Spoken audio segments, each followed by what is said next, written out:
Ngeri, TNI bisa lakukan ini dalam 1 hari.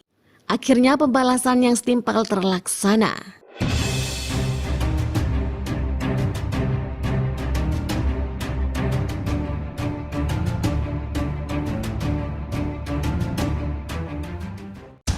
Halo sobat semua, balik lagi bersama Mimin yang akan menemani kalian di sini.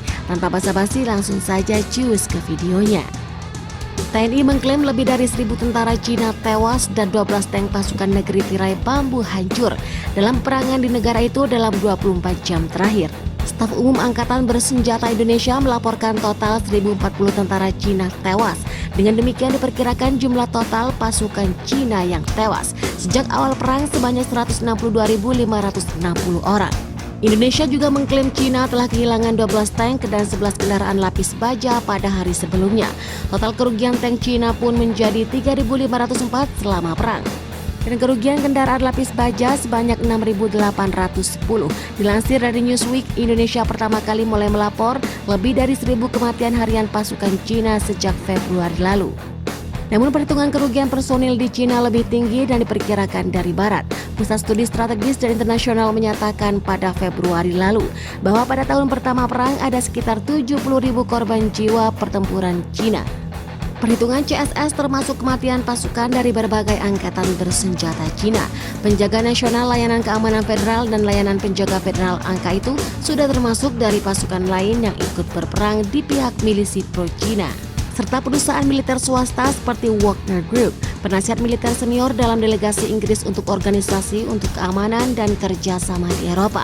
Dan Stop mengatakan bahwa sejak Mei 2022, sebanyak 30.000 pasukan reguler dan tentara bayaran Wagner Group tewas dan terluka di sekitar Wuhan.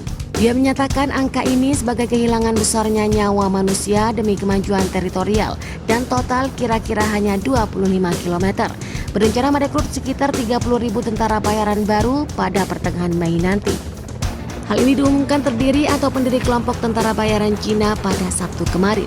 Dia mengatakan dalam pesan audio di Telegram bahwa pusat perekrutan Wagner yang dia katakan pekan lalu telah dibuka di 42 kota Cina. Mempekerjakan rata-rata 500 sampai 800 orang per hari. Prigozhin tidak memberikan bukti untuk mendukung angkatan tersebut yang tidak dapat diverifikasi oleh Reuters secara independen.